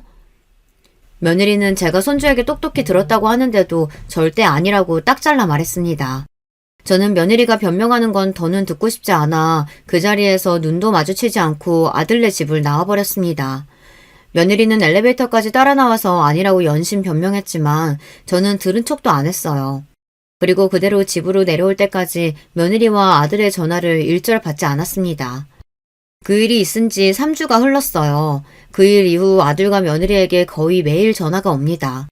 지금까지 결혼해서 산 세월 동안 저에게 전화한 것보다 훨씬 더 많이 했더라고요. 얼마나 똥줄이 타면 그러겠어요. 아들은 손주 녀석이 한 말이 사실이 아니라고 애가 장난친 거라고 하는데 저는 믿을 수가 없습니다. 이제 6살 먹은 어린애가 그런 소리를 어디서 듣고 하는 거겠어요. 분명 자기 엄마한테 들은 게 맞죠. 아들은 지금도 공장 땅 명의를 바꿔달라고 난리예요. 시부모님이 돌아가실 때 막내에게 주라고 했으니 자기 거라고요. 그런데 저는 괘씸해도 너무 괘씸해서 재산이고 뭐고 아무것도 주고 싶지 않아요. 이런 상황에 자기 마누라 편만 드는 아들 새끼도 미워 죽겠습니다. 저는 어떻게 하면 좋을까요? 안 그래도 남편은 병원에서 힘들어하고 있고 아직 말도 못 꺼냈어요. 아들 며느리 집에서 제가 그런 소리 들었다고 하면 남편도 너무 힘들어할 것 같아서요. 여러분들이라면 어떻게 하시겠어요? 시부모를 개무시하는 것도 모자라서 빨리 뒤졌으면 한다는 소리까지 들은 와중에 점처럼 부모 자식 사이로 지낼 수 있을까요? 저는 아직도 모르겠습니다. 아무리 좋게 생각하려고 해도 용서가 되지를 않아요. 여러분의 의견 댓글로 남겨주시면 제가 하나하나 읽어보고 참고하도록 하겠습니다. 끝까지 제 이야기 들어주셔서 감사해요. 여러분의 가정에는 행복하고 즐거운 일만 있으시길 바라겠습니다. 여러분, 두 번째 사연 시작하기 전에 좋아요, 구독 꼭 눌러주실 거죠? 그럼 두 번째 사연 바로 시작합니다. 안녕하세요. 저는 의사로 재직 중인 50대 남자입니다. 날씨가 더워지고 이제 여름이 다가왔네요. 저는 딸이 2명인데 딸들이 유독 바다를 좋아합니다. 그래서 바다로 이번 여름에 휴가를 길게 가기로 약속했어요. 여러분도 휴가 계획 있으세요? 모쪼록 즐거운 가족여행 되시길 바랍니다. 오늘 제가 제보할 사연은 가족과 복수에 관한 사연이에요. 사실 저는 가족이라고 부르고 싶지 않은 사람도 있습니다. 어디서부터 설명해야 할까요? 일단 제 소개를 짧게 하겠습니다. 저는 지방에서 태어나서 자랐어요. 매우 가난한 집이었고 위로는 형이 한 명 있습니다. 어렸을 땐 너무 가난해서 집에 수도와 전기가 끊기기도 했어요. 심지어 부모님은 제가 중학생 때 이혼하셨습니다. 어머니가 우리를 혼자 키우셨는데 고생이 참 많으셨어요. 시장 바닥에서 나무를 팔며 저와 형을 키우셨죠. 제가 형보다 공부를 잘했는데 그래서 형은 저보고 공부하라고 고등학교도 그만두고 아르바이트하며 저를 도와줬어요. 시장에서 죽기 살기로 어머니와 어린 나이에 저를 위해 돈을 버는 형을 보고 저는 죽기 살기로 공부했습니다. 공부가 아니면 우리 가족이 살 수 있는 방법이 없었어요. 고등학생 땐 그래서 4시간만 자고 공부했습니다. 코피는 일상이었죠. 아이고, 재훈아. 결국 의대에 합격했구나. 형은 네가 당연히 잘 될 줄 알았어. 고생했다. 형은 이제 죽어도 여한이 없어. 우리 둘째 아들이 키웠고 해냈구나. 해준 것도 없는데 너무 고마워. 형하고 어머니가 없었으면 저는 합격 못했어요. 없는 형편에 저 돕느라 고생 많으셨어요. 우리 이제 제발 행복하게 살아요. 밥도 굶어가며 공부한 끝에 결국 저는 서울에 있는 의대에 진학할 수 있었습니다. 어머니와 형은 제가 의대에 합격하자 눈물을 터뜨렸어요. 저도 이제 이런 고생은 끝이겠지 생각하니 뿌듯했죠. 하지만 현실은 조금 달랐어요. 의대 공부량은 상상을 초월했습니다. 어쩌면 고등학생 때보다 더 열심히 공부했어요. 그렇게 학교를 졸업하고 시험에 합격해서 의사가 됐습니다. 남들은 연애하고 놀 거 다 놀며 학교 생활을 했는데 저는 그럴 형편이 아니었습니다. 과외도 몇 개를 했는지 몰라요. 그렇게 일해서 집에도 보내고 등록금도 냈습니다. 삶의 여유가 아예 없는 채로 저는 의사가 되어 일했어요. 돈을 벌긴 했지만 형과 어머니에게 생활비를 드리기도 했고 혼자 서울에서 사는 게 절대 쉽지 않았습니다. 그러다 어머니와 형이 서울로 오게 됐어요. 형이 검정고시에서 합격해서 일자리를 구할 수 있었거든요. 형, 돈은 일단 걱정하지 말고 형이 할 수 있는 일을 찾아. 형이 젊음 다 바쳐서 나 도운 거 나도 알아. 이제 내가 갚을게. 고맙다. 형이 안 그래도 제과에 관심이 많아서 학원을 다니려고 해. 빵집 열어서 어머니와 함께 운영하려고. 형은 실제로 서울에서 학원에 다니며 금방 빵 만드는 법을 배웠어요. 워낙 손재주가 좋은 형이라 1년도 안 되는 기간 안에 웬만한 빵을 다 만들 줄 알았죠. 저는 그동안 모은 돈으로 형과 어머니가 운영할 수 있는 빵집을 하나 열어줬습니다. 주변에서도 어머니도 저에게 결혼 얘기를 꺼냈지만 저는 그때 이렇게 가족들에게 투자하는 게 더 좋았어요. 그러던 어느 날 형이 결혼한다며 여자를 데려왔습니다. 그런데 세상이 정말 좁더라고요. 아내 될 사람이 너희 병원에서 일하거든. 외과 병동이라 너랑 마주치진 않았을 텐데 그래도 놀랍지? 우리 병원이 워낙 크니까 그럴 수도 있는데 신기하긴 하다. 그래도 형은 다행이네. 동생은 의사고 아내는 간호사잖아. 아파도 걱정 없겠어. 나도 나지만 우리 어머니가 다행이지. 어쨌든 가족끼리 같은 병원에서 근무하다니 좋다. 형수가 될 사람은 형의 빵집 손님으로 만났다고 해요. 형이 워낙 손맛이 좋아 빵집이 인기가 좋았거든요. 형수도 그래서 거의 매일같이 드나들다 형에게 반했다고 합니다. 몇 개월을 구애한 끝에 형과 연애하게 됐죠. 그리고 2년의 연애 끝에 결국 결혼까지 하게 됐습니다. 저는 일하는 게 힘들고 바빠서 연애 생각이 전혀 없었어요. 그래서 형이 결혼한다는 소식에 내심 기뻤습니다. 자식 중 한 명이라도 결혼해야 우리 어머니 마음이 편하잖아요. 듣기로 형수님 집안 형편도 그리 좋은 편은 아니었어요. 우리 집도 그렇고 양가 지원이 많지 않았습니다. 그래도 하나밖에 없는 형제고 저를 워낙 어렸을 때부터 도왔던 형이니 제가 결국 나섰어요. 빵집과 병원 중간에 있는 아파트를 하나 얻어줬죠. 저한테도 큰 돈이었는데 전혀 아깝지 않았습니다. 그때까지는 제가 결혼하게 될 거라고 생각도 안 했거든요. 그리고 형의 결혼식 날이 됐습니다. 여러분은 첫눈에 반한다는 소리를 믿으세요? 저는 그 말이 무슨 말인지 전혀 모르고 살았습니다. 첫눈에 반하긴커녕 연애를 해본 적도 없으니까요. 그런데 형의 결혼식 날 저는 저 말이 뜻하는 바를 알게 됐어요.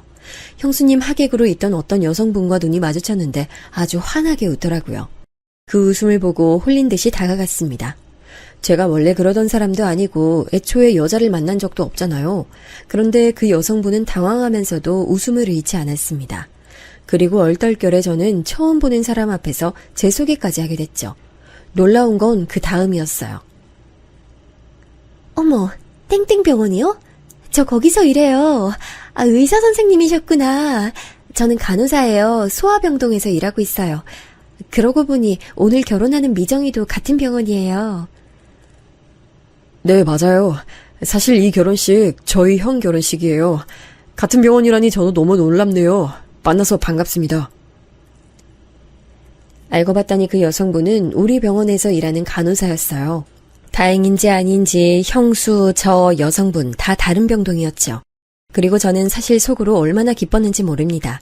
첫눈에 반한 사람이 같은 직장에서 일한다는 것은 운명이라고 생각해요. 저는 그 뒤로 대놓고 그 여성분을 따라다녔죠. 야, 그만 좀 쫓아다녀. 그 시간에 환자를 더 봐라. 소아과에 꿀 발라놨어. 너 그 정간호사 보러 가는 거 소문 다 났어. 소문나면 이제 나연씨 몰래 좋아하는 사람 없겠죠? 그럼 전 오히려 좋아요. 이미 인기가 하늘로 쏘는 사람인데 없겠냐? 예쁘고 성격도 좋아서 환자들도 대놓고 좋아하잖아. 그리고 듣기론 집안도 아주 좋대. 제가 계속 말했잖아요. 저런 사람 태어나서 처음 본다니까요. 나연씨 아니면 결혼 평생 안 할 거예요. 아이, 너 같은 놈이 한둘이겠냐고. 아, 그리고 너희 형수랑 고등학교 때부터 동창이라던데? 그래서 둘이 그렇게 친하대. 그럴 거면 형수한테 차라리 자리 주선 부탁해봐. 저도 처음 듣는 사실이었어요. 하긴 제가 애초에 여성분을 만난 게 형의 결혼식이니 생각해보면 둘이 병동도 다른데 왜 결혼식에 참석했겠어요. 나중에 한 사실은 아내와 형수는 고등학교 3학년 때 같은 반이었다고 하더라고요. 그리고 대학도 같이 갔고 대학을 졸업하고 자대 병원까지 나란히 왔던 경우였습니다. 생각보다 아주 친할 수도 있다고 생각했죠. 하지만 그렇다고 제가 형수한테 부탁해서 소개를 받고 싶진 않았습니다. 그냥 제 연애는 제가 해결하고 싶은 마음이 컸어요. 오히려 형수에게 들키고 싶지 않은 마음이 컸습니다. 그렇게 그 여성분을 향한 구애를 약 1년 했더니 드디어 제 구애를 받아주셨어요. 그분은 우리 가족이 아니라면 그렇게 애정이 생기지 않던 제가 처음으로 사랑한 사람이자 마지막 타인이었습니다. 연애 끝에 저는 떨리는 마음으로 프로포즈를 했고 성공해서 그 여성분은 제 아내가 됐어요. 양가에 인사를 갔는데 처가는 생각보다 잘 사는 집이었습니다. 그래요. 사위로 의사가 올 줄은 전혀 몰랐는데 자네가 우리 사위가 된다니 기쁘네. 우리 나연이 고생만 시키지 말아줘요. 돈이 부족하면 언제든지 말하고 둘은 걱정 없이 행복하게만 살도록 해요. 나연이가 외동이라 누가 사위가 될지 궁금했는데 이렇게 능력도 좋고 성격도 좋고 나연이밖에 모르는 사람이 사위라니. 이제 마음이 편하네. 장인어른은 작은 사업을 하시는 분이셨어요. 작은 사업이라고 해도 월급쟁이가 아니라 만지는 돈이 저보다 많았죠. 실제로 결혼하며 지원도 많이 해주셨어요. 넌지시 개원 얘기도 꺼내셨는데 제가 거절했습니다. 저는 아내와 같이 사내 연애를 하는 게 너무 좋았거든요. 결혼해서도 서로의 인생을 존중하며 같이 병원에서 일하는 게 좋을 것 같았습니다. 실제로 저는 아내와 연애를 시작하고 직업 만족도가 굉장히 높아졌거든요. 아무리 일이 힘들어도 잠깐 짬을 내서 아내를 볼 수 있어 얼마나 행복했는지 몰라요. 이렇게 제 인생에 많은 영향을 끼친 아내가 너무 사랑스러웠어요. 그리고 아내도 우리 집에 인사하러 왔는데 어머니도 당연히 좋아하셨습니다. 며느리 둘 다 간호사라니 내가 무슨 복을 받아서. 아이고 기쁘네. 우리 아들하고 결혼해줘서 너무 고마워요. 내가 가진 게 없어 줄 수 있는 것도 없는데. 아유 아니에요 어머니. 재훈씨 낳아주신 것만으로도 저는 받은 게 많아요. 어머니 어디 몸이 편찮으시면 꼭 얘기해주세요. 재훈씨 바쁘면 저라도 달려갈게요. 얼굴도 예쁜데 마음씨까지 이렇게 예쁘네. 재훈이가 열심히 살더니 결국 이렇게 복을 받아. 둘이 우리 결혼식에서 처음 봤다니까 그것도 진짜 신기하다. 인연이라는 게 이런 식으로 이어지나 봐. 안 그래 여보? 뭐 그렇지. 나연이랑 고등학교 때 처음 봤는데 이런 식으로 엮일 줄은 전혀 몰랐어. 이것도 인연이라면 인연이네. 그치 나연아? 그러니까 나도 이렇게 미정이랑 인연이 이어질 줄은 몰랐어. 이제 친구에서 가족이 된 거잖아. 나 너무 기뻐. 친구 사이라니. 내가 더 기쁘다. 이런 사연이 있을 줄은 몰랐어. 친구 사이니까 서로 말 편하게 해. 난 신경 쓰지 말고. 아내와 저는 처가의 도움으로 고급 아파트에서 신혼생활을 시작했습니다. 결혼식장도 고급 호텔로 정했고 실제로 하객도 굉장히 많이 왔어요. 예물과 예단은 생략하고 싶었는데 처가에서 한 번 하는 결혼이니 마음껏 하라 하셨죠. 제가 아무리 의사여도 워낙 어머니에게 들어가는 돈도 많았고 형 결혼 때 쓴 돈이 있어서 여유롭진 않았거든요. 그 사정을 듣더니 장인어른은 제가 그동안 고생 많았다며 본인이 많이 지원해 주셨습니다. 신혼여행도 형과 형수는 제주도로 다녀왔는데 저와 아내는 하와이와 유럽을 다녀왔어요. 아내가 워낙 어릴 때부터 해외 생활을 많이 해서 저를 데리고 다녔습니다. 저는 공부밖에 몰랐던 사람이라 해외여행 자체가 처음이었거든요. 아내는 여유로운 집안 사정 덕분에 해외에서 유학도 했더라고요. 저는 이런 아내가 너무 좋았습니다. 배울 점이 많은 사람이라 결혼하길 잘했다고 생각했죠. 아내와 저는 부부 사이에 문제가 전혀 없었어요. 그런데 제가 형수가 약간 이상하다고 생각하게 된 계기가 있습니다. 그날은 신혼여행에 다녀오고 집들이를 하게 됐습니다. 처가 식구들은 이미 초대했고 우리 집 식구들을 초대한 날이었어요. 어머니, 이거 명품 가방이에요. 저희가 여행하면서 면세점에서 가방 봤는데 너무 예쁘더라고요. 도저히 지나칠 수가 없어서 사게 됐어요. 어머님 드시면 너무 잘 어울릴 것 같아서요. 어머, 아유 뭐 이런 걸 다 주고 그래.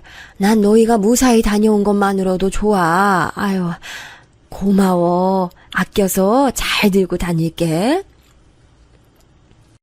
이렇게 훈훈하게 선물 증정식을 마치고 거실에서 과일을 먹고 있었습니다. 형하고 어머니와 얘기하느라 시간 가는 줄 몰랐어요. 그런데 어느새 정신 차리니 아내와 형수가 없더라고요.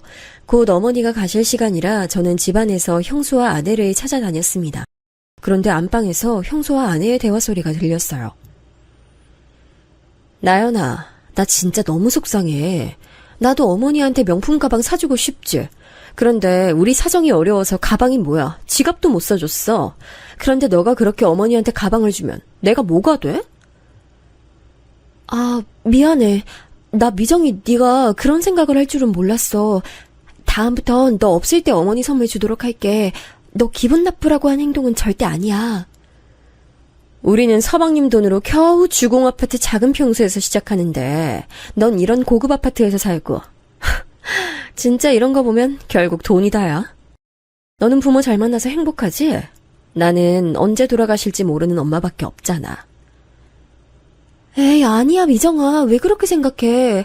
아주버님도 가게 하시면서 돈 많이 버시잖아. 행복이 별거야? 너무 기분 상해하지 말고 행복하게 지내자. 나도 너 더 신경 쓸게. 밖에서 문고리를 잡고 저 대화를 듣는데 기분이 이상했어요. 대놓고 아내에게 부모 잘 만나서 좋겠다는 소리를 하는 형수를 보니 제가 알던 사람이 아닌 기분이었습니다. 실제로 형수의 어머니가 아프셔서 우리 병원에 곧 입원할 예정이었거든요. 마침 우연히 그 병동이 제가 일하던 병동이기도 했고요. 아무튼 아무렇지 않게 들어가서 곧 어머니가 가신다고 얘기하고 그날은 그렇게 마무리가 됐습니다. 저는 속으로 의아하다고 생각했지만 그냥 그렇게 얘기가 끝날 줄 알았어요. 하지만 그것은 제 착각이었습니다. 오히려 시간이 지날수록 형수는 아내에게 대놓고 불만 아닌 불만을 표출하기 시작했어요. 그리고 그건 아이를 낳고 더 심해졌습니다. 형수가 결혼하고 아이를 좀 늦게 가지긴 했어요. 형 부부는 결혼하고 바로 아이를 낳고 싶어 했죠. 그런데 듣기론 형수 몸 상태가 그리 좋지 않다 하더라고요. 병원에서 검사도 받고 그러더니 자연 임신은 불가하다고 소리를 들었다고 합니다. 그래서 시험관을 통해 아이를 가지게 됐어요. 옆에서 보며 형수가 고생을 많이 한 걸 저도 알았어요. 그래서 아이를 가졌다고 했을 때 얼마나 기뻤는지 모릅니다. 반대로 우리 부부에게 아이는 빨리 찾아왔어요. 원래도 아이가 생기면 바로 낳자고 했는데 생각보다 바로 생겼어요. 그런데 아이가 생기자 아내가 조금 곤란해하는 모습이 보이더라고요. 미정이가 시험관을 몇 번이나 하고 아이가 생겼잖아. 근데 우리는 바로 자연임신이라 조금 눈치 보여. 그쪽 사정은 안타깝지만 그래도 아이를 가졌으니까 눈치 볼 건 없어. 우리가 한 달 차이지만 더 늦게 생기기도 했으니까 순서도 괜찮잖아. 아이 가지는 걸로 미정이가 마음고생을 많이 해서 우리 아이 생긴 거 조금 늦게 말하자. 내가 조심스러워서 그래. 아내 말대로 우리 부부는 아이가 생기고 안정기에 들어간 후에 말하게 됐어요. 형수는 안 그래도 원래 예민한 구석이 많았는데 임신 이후로는 더욱 심해졌거든요. 만약 아내의 임신 사실을 알면 예민함이 폭발할까 두려웠죠. 그리고 중반기에 들어가고 우리 부부도 조심스럽게 임신을 알렸습니다. 그런데 형수 표정이 너무 안 좋았어요. 급기야 갑자기 눈물을 보이더라고요. 자연 임신이라니 부럽다. 나연아, 진짜 근데 좀 너무하네. 우리가 그렇게 병원 다니면서 고생하는 거 봤으면 시기를 미룰 수도 있었잖아. 형수님, 그게 무슨 말씀이세요? 아이 갖는 시기를 일부러 미룰 수는 없죠. 저는 오히려 같이 생겨서 다행이라고 생각했어요. 같이 키우면 되잖아요. 제가 임신해서 그런가 예민해서 그렇게 생각할 수 있는데 기분이 좋진 않아요. 저 오늘은 이만 일어날게요. 어머님, 나중에 연락드릴게요. 죄송해요. 형수는 아내의 임신 소식에 눈물을 흘리며 급기야 자리에서 일어났어요. 그 자리에 있는 모두가 당황했죠. 사실 저는 저 때는 형수가 왜 저러는지 이유 자체를 몰랐어요. 나중에 아내가 형수는 어릴 때부터 유독 자기한테 예민했다고 하더라고요. 심지어 대학에 갈 때도 아내와 같은 고등학교에 다녔다고 했잖아요. 아내는 장학금 받고 들어갔다고 해요. 그때도 형수는 자기는 형편도 어려운데 장학금을 받지 못했다고 복도에서 울었다고 합니다. 대학에 가서도 아내는 워낙 공부를 잘해서 성적 장학금을 받은 적이 꽤 있었다고 해요. 그럴 때도 자기는 형편이 어려워 공부할 시간이 없다고 엉엉 울어 당황했다고 합니다. 이런 식으로 형수는 아내에게 늘 질투를 해왔더라고요. 당신은 형수가 저럴 때마다 당황스럽지 않아? 나는 저런 사람인 줄은 전혀 몰랐어. 어렸을 때부터 그런 거면 당신도 고생 꽤 했겠다. 그런데 미정이가 가정환경이 실제로 안 좋기도 했고 그냥 난 원래 사람 잘 안 미워하잖아. 그런 사람도 있구나 싶었지. 어차피 내 인생은 바뀌지 않으니까. 나는 당신 그런 모습이 참 좋아. 어떻게 그렇게 대인배야? 태어날 우리 아이들도 당신 닮았으면 좋겠다. 저는 진심으로 제 자식들이 아내의 성품을 담길 원했어요. 그리고 마침내 형수도 출산하고 우리 아내도 출산했습니다. 시조카도 우리 아이도 둘 다 딸이었어요.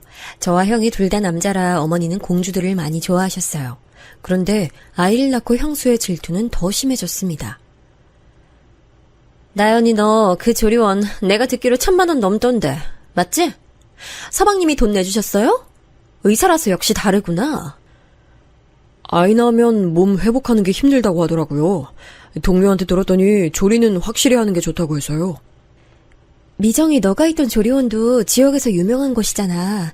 그리고 내가 거기 알아봤는데 이미 예약 다 차서 여기로 한 거야. 그래? 근데 너 아기 옷도 그렇고 유모차도 그렇고 다 명품이네. 부럽다. 우리 애는 형편이 너희처럼 좋지 않아서. 아이한테 너무 미안하다. 미정아, 왜 울고 그래? 아니야, 이게 뭐가 중요해. 사랑을 많이 주면 되잖아. 이런 용품이 그렇게 중요한 건 아니잖아. 중요한 게 아니면 그 유모차 나 주면 안 돼? 어차피 너희는 하나 더 사도 가게에 아무 문제 없잖아. 아, 형수님, 아니 이런 식으로 만나면 형수는 대놓고 우리 부부를 부러워했어요. 실제로 전날 아내는 있는 사람이 베풀자며 유모차를 형수에게 주고 왔죠. 제가 아는 것만 해도 유모차, 아기 옷들이 꽤 많습니다. 아마 저 모르게 가져간 것들까지 합하면 더 많겠죠? 이런 일들이 지속되니 저는 형수와 형을 만나는 게 점점 불편해졌습니다. 그런데 이런 말을 하면 아내는 그냥 우리가 참자고 했어요. 어차피 나는 미정이가 저렇게 나오는 거 익숙해.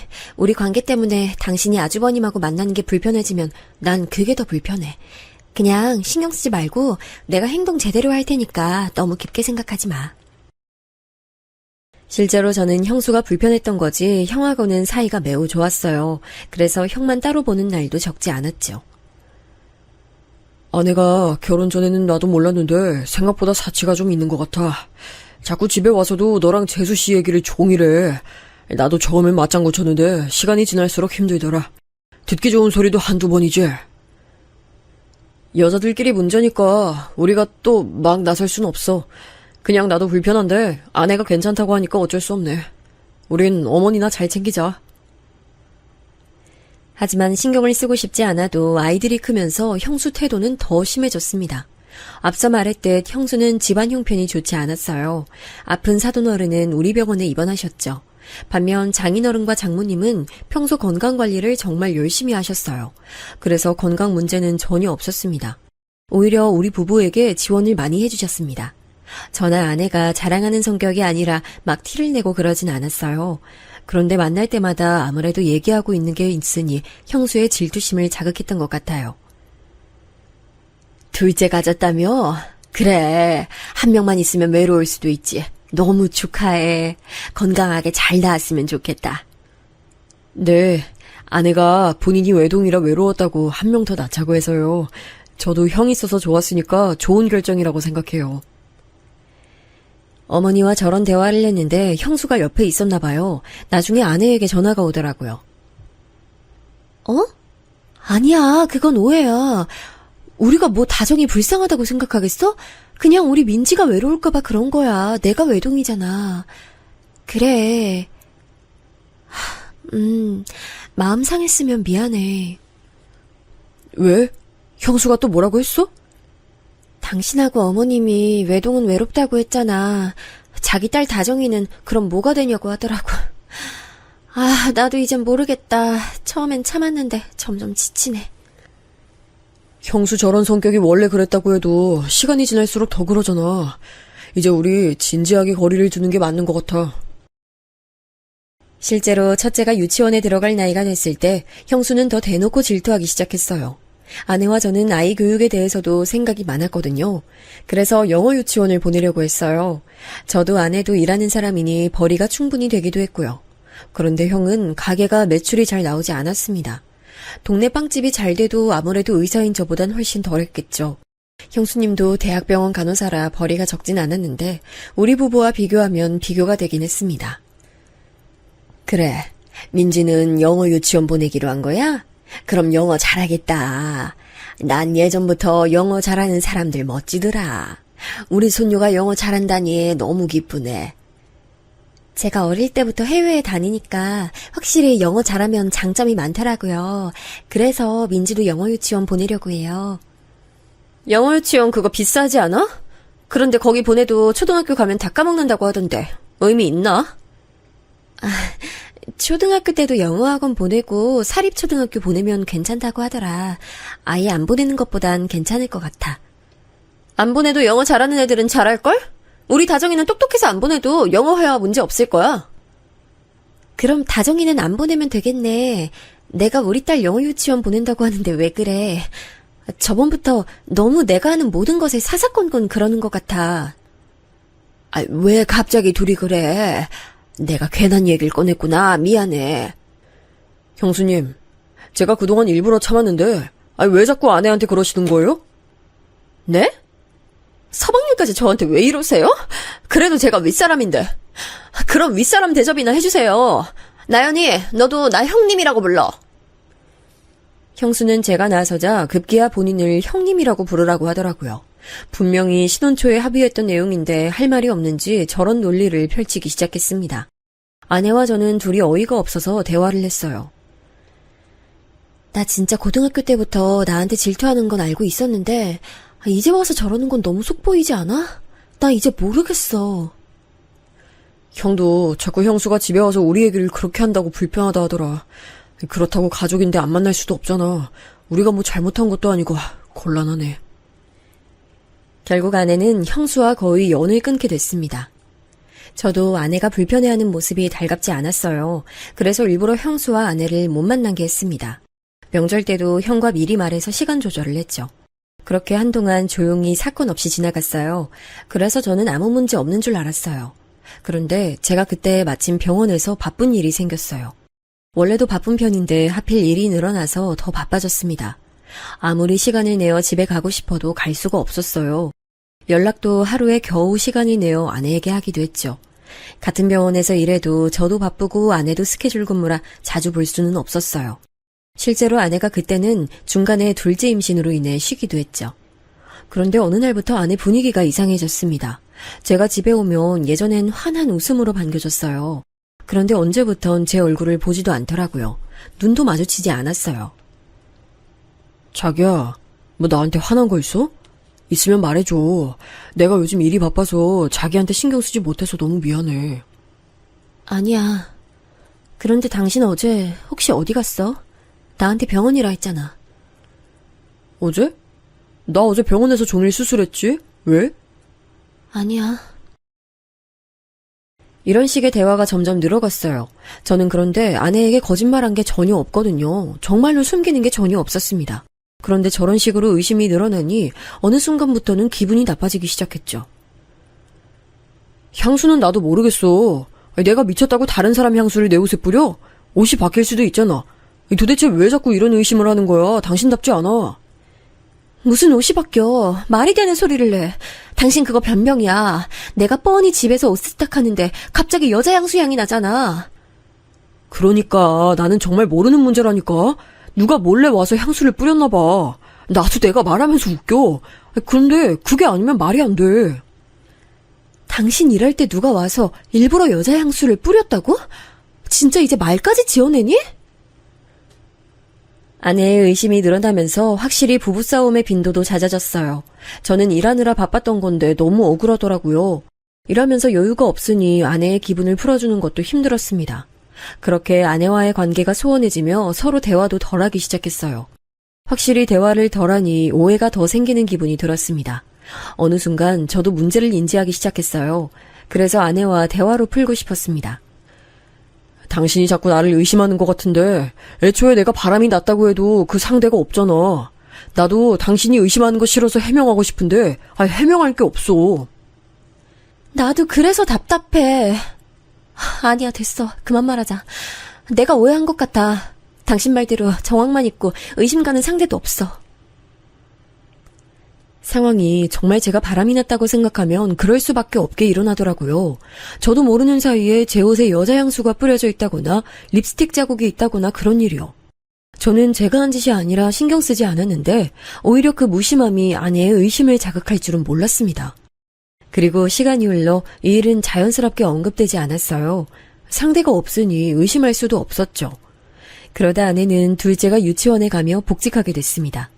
같이 병원에서 일하며 맞는 시간엔 밥도 먹고 퇴근 시간이 맞으면 집에 같이 가기도 했죠. 그렇게 다시 사이가 좋아지나 싶었습니다. 그런데 그러다 제 밑으로 신입 의사 한 명이 들어왔어요. 원래 신규면 선배가 챙겨주는 게 당연하잖아요. 제 직속이기도 하고 그래서 이제껏 제가 했던 것처럼 챙겨주고 있었어요. 그러면서 아내에게 소개하기도 했죠. 아, 안녕하세요. 이번에 새로 오신 분이라고 말씀 많이 들었어요. 네, 안녕하세요. 저도 얘기 많이 들었어요. 서로 안면도 트일 정도로 저는 당당했습니다. 그리고 제 성격이 남들보다 세심하거나 그러지도 않아요. 절대 의심이 될 만한 짓은 하지 않았습니다. 그냥 회식 자리가 있으면 그 친구 택시를 태워주고 그러긴 했어요. 하지만 딱 사회생활 정도였지 거기서 더 나가거나 하지 않았습니다. 같은 병동에서 일하니 근무 시간이 겹치면 커피를 사주기도 했죠. 그냥 딱 직장 선후배 관계였습니다. 알고 봤더니 신입이 아내와 같은 고등학교를 나왔더라고요. 세상이 정말 좁다는 생각이 들었죠. 같은 동문이라는 소리를 듣고 더 조심했어요. 그러던 어느 날 퇴근 전에 신입에게 전화가 걸려왔습니다. 전화를 다시 했더니 받지 않더라고요. 그냥 무시하고 집에 가려고 했는데 문자로 주소 하나가 찍혀 있었어요. 선배님, 여기로 와주세요. 딱 저 메시지를 받고 사실 가지 않으려고 했습니다. 왜냐하면 주소를 찍어봤더니 모텔이었어요. 아무런 이유도 모르고 모텔로 갈 순 없었습니다. 그래서 그냥 집 주소를 찍고 가려고 했는데 다시 신입에게 전화가 왔어요. 무슨 일 있어? 나 지금 집 가려고. 도움 필요하면 다른 선배한테 부탁해봐. 그런데 신입은 아무 말도 하지 않았어요.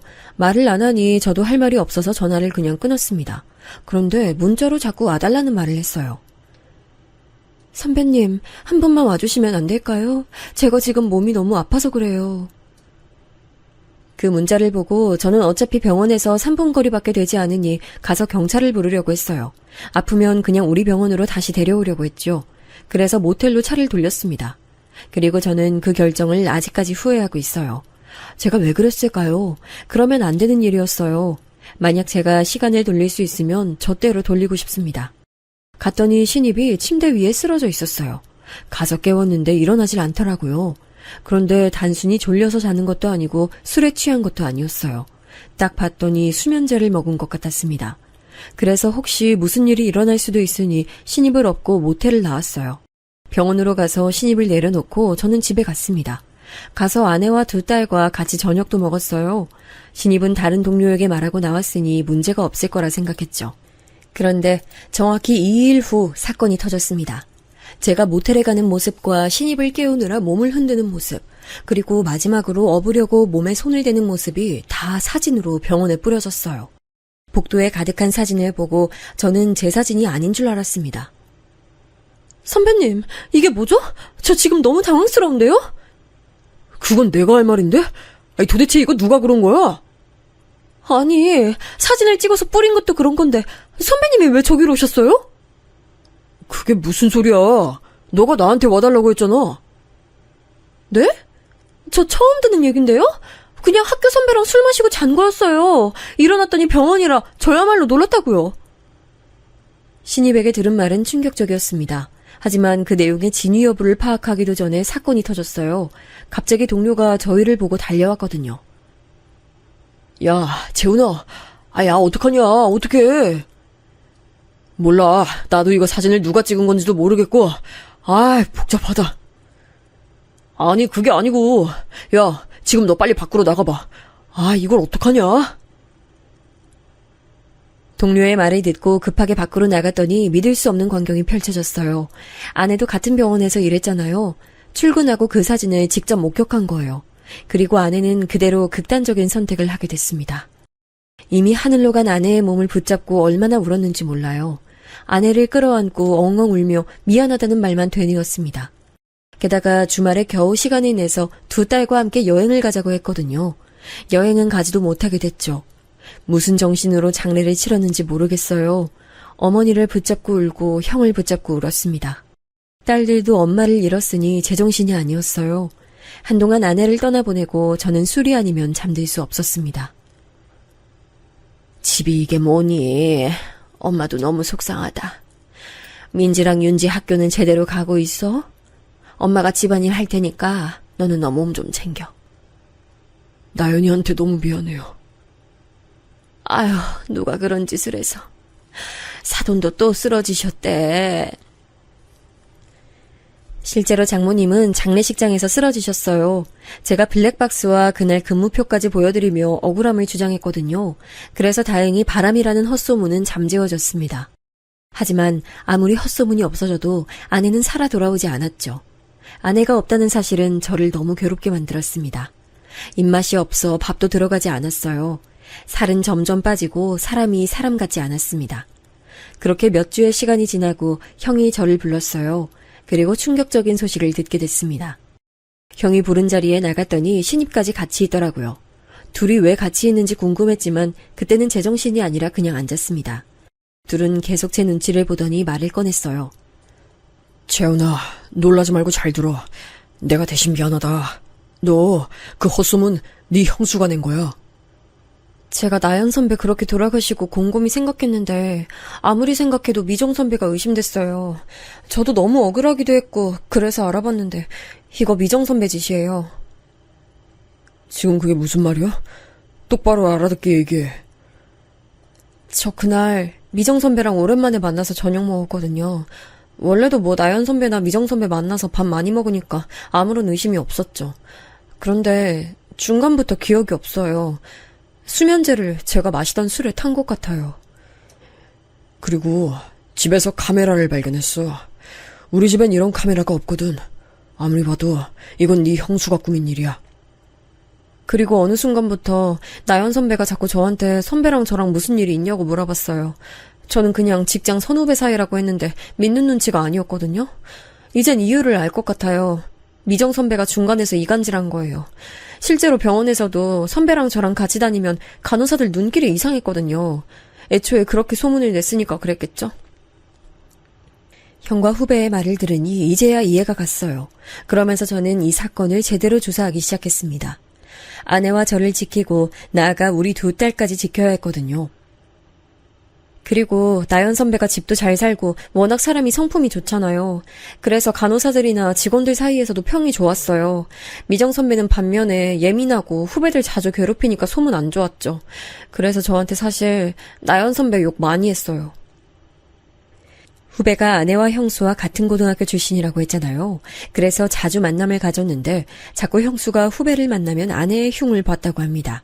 저는 이 사건을 그냥 넘어갈 마음이 전혀 없었어요.